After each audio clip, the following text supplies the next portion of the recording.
When you work with hazardous materials, one of the most important things you can do to stay safe is to be informed. The more you know about a material and its hazards, the better you can protect yourself. To ensure that employees have this information, OSHA introduced the Hazard Communication Standard, HAZCOM, in 1983. Since then, it has been updated several times to clarify its requirements and account for technological shifts in the industry. But one thing that has stayed consistent is the standard's stance on the importance of easy-to-read and accessible safety data sheets.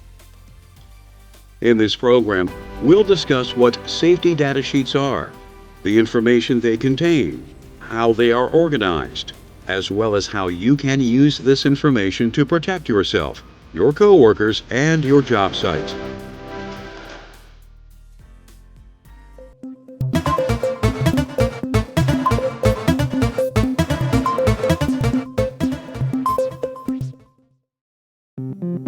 When you don't know enough about a material you're working with or its hazards, there is a higher chance that you will injure yourself or your coworkers.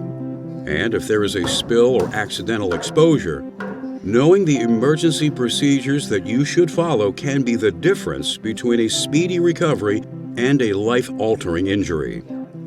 For any material that you work with, you should know exactly what the material is and what its hazards are, what procedures you should follow in handling and storing it, and what you should do if there's an emergency involving the material. Conveniently, you can find all this information and more in one place, the Material Safety Data Sheet, SDS.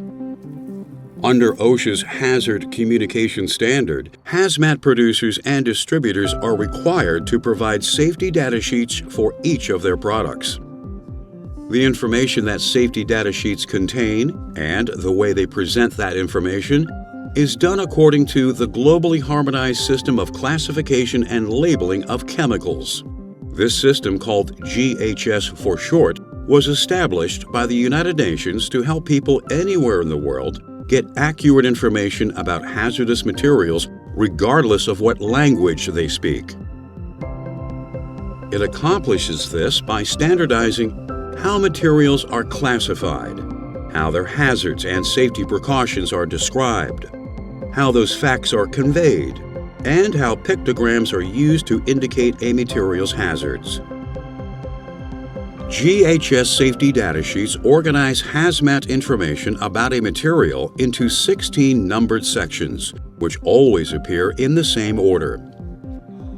Data that's likely to be needed in a hurry, such as a material's name, composition, hazards, safety precautions, and emergency procedures, is presented in the first 6 sections.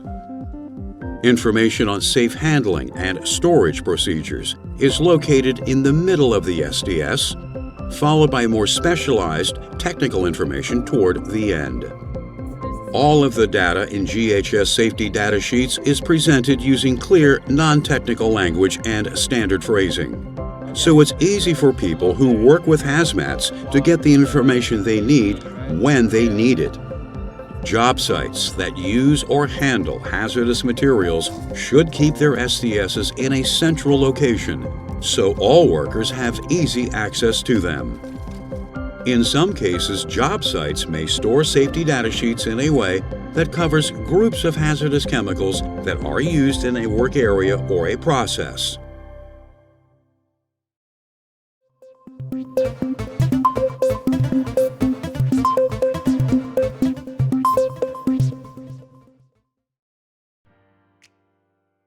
When you are around hazmats on the job, you want to be able to access the information you need about how to work with them safely, quickly, and easily. So GHS safety data sheets follow a first things first approach to presenting hazmat information, making it easy to find and use even when you're in a hurry. The first 3 sections of an SDS answer the questions, what is this material, and what are its hazards? Section 1 is product identification. This includes a chemical's official name, which GHS calls the product identifier, as well as any other chemical or trade names by which the substance is known. It also provides the name and contact information of the company that supplied the material, and includes a 24-hour emergency telephone number. Section 2, Hazard Identification, provides information on a material's hazards, including its hazard classification, such as flammable solid, hazard statement, such as harmful if inhaled, and its signal word, which will be either warning or danger, depending on how hazardous the substance is. It also contains a pictogram with symbols depicting its hazards. Section 2 also describes safety precautions that should be used while you're working with the material, such as keep away from heat, do not breathe vapor, and wear protective gloves. As you can see, one objective of the GHS system is to make hazmat information as user-friendly as possible by presenting it in plain language. The third section of a GHS safety data sheet provides technical details about a material's composition, including information about any other chemicals that it contains. This can be particularly important when a substance is a mixture of a number of ingredients. One thing to note is that some manufacturers want to avoid listing the exact quantities of their ingredients so they can protect their trade secrets. So to help companies protect their product formulations, while still making sure workers are getting the information that they need to work with it safely, OSHA allows manufacturers to provide a prescriptive range in Section 3 for the quantities of the ingredients that make up the material. OSHA helps them with this by providing a list of ranges they can use, such as 0.1% to 1%, 5% to 10%, 30% to 60%, 80% to 100%, as well as narrower ranges OSHA has developed. Manufacturers can also use their own ranges, as long as they are more narrow than those on OSHA's list. Section 3 also includes the material's common name and any synonyms it has, its Chemical Abstract Service (CAS) number, and any other unique identifiers.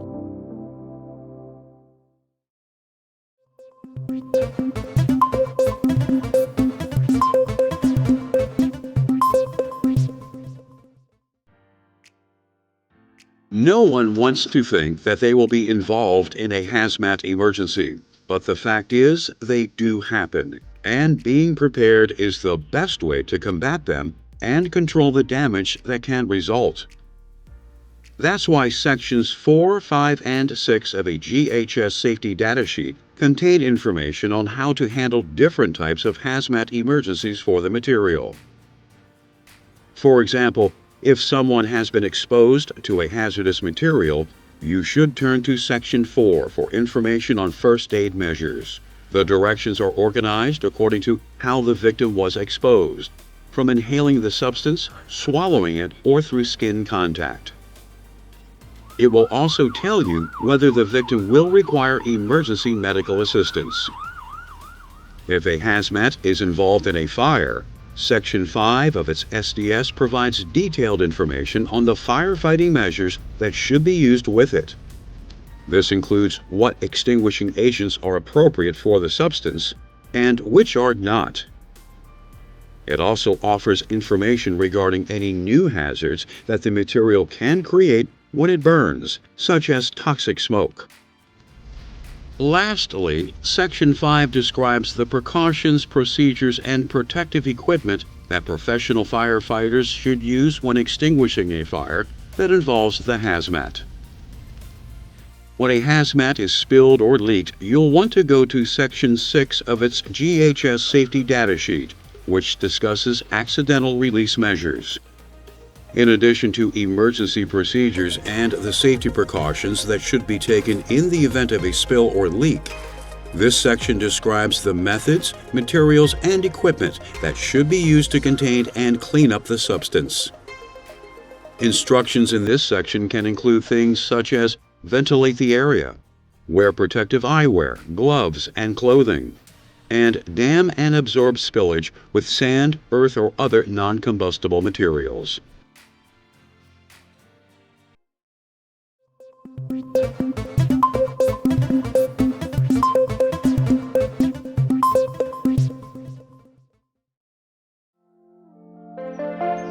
To provide easy access to the data you need most urgently, GHS safety data sheets present hazmat information in priority order.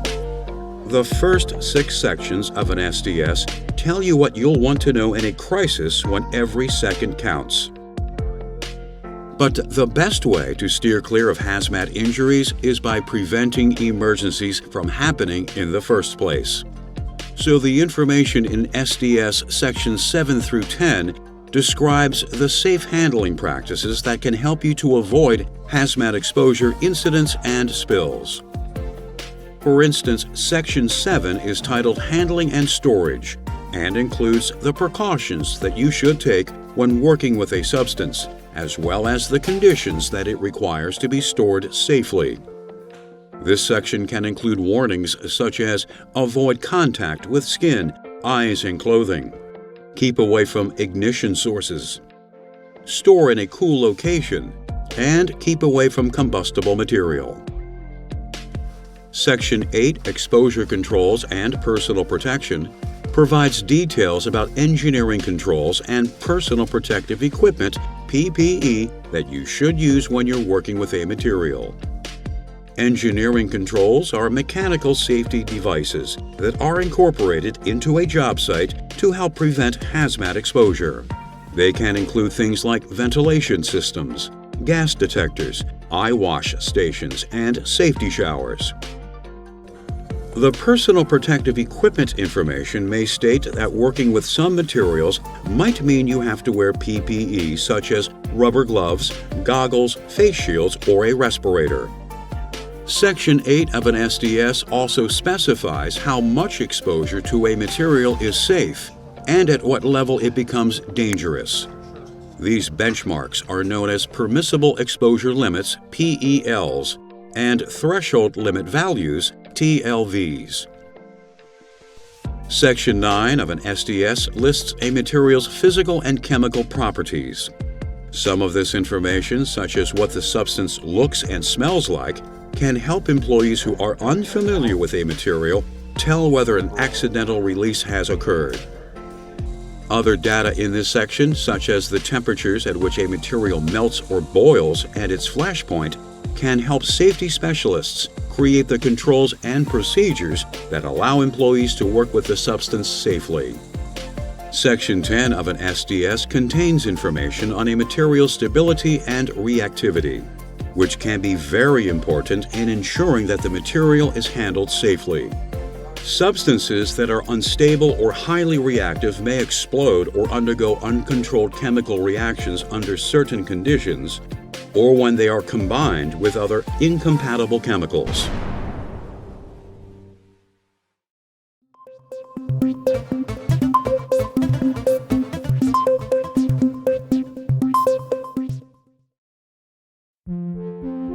Most people who use GHS safety data sheets want hazmat information that's user-friendly and presented in clear, non-technical language. But other SDS users, including supervisors and environmental managers, need to know specific technical details about a material. To find these, they can look in sections 11 through 16 of an SDS.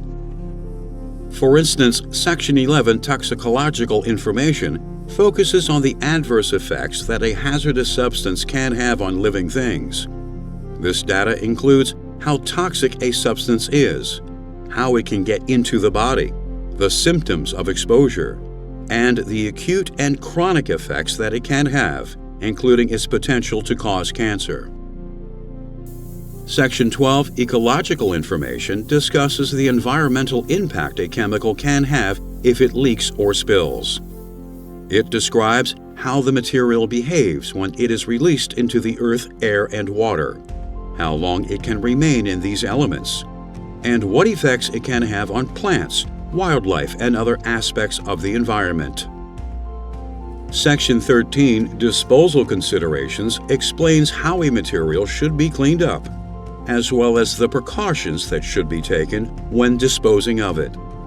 For example, if a material is flammable, it might need to be cleaned up using non-sparking tools. Section 14, Transport Information, provides data that is required when a material is being transported, including its proper name, UN number, hazard categories, and safety precautions.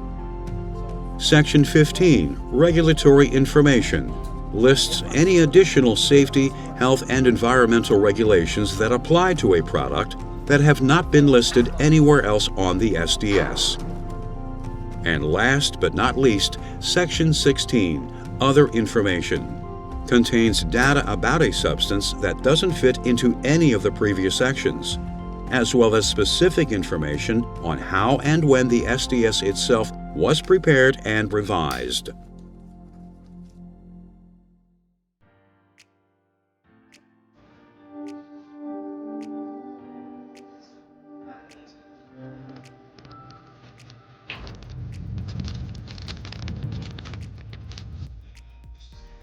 As we've seen, there is a lot to know about the hazardous materials you work with.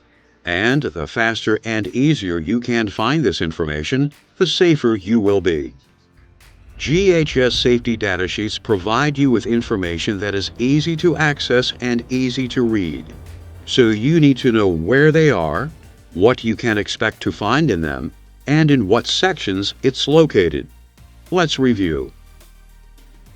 OSHA's Hazard Communication Standard protects employees' right to know about the hazmats they work with. One of its main components is the creation and use of safety data sheets. Workers can use safety data sheets to learn about a material's characteristics, how to work with it safely, and what to do in an emergency involving it. All SDSs must follow the 16-section format that was established by the UN's Globally Harmonized System, GHS.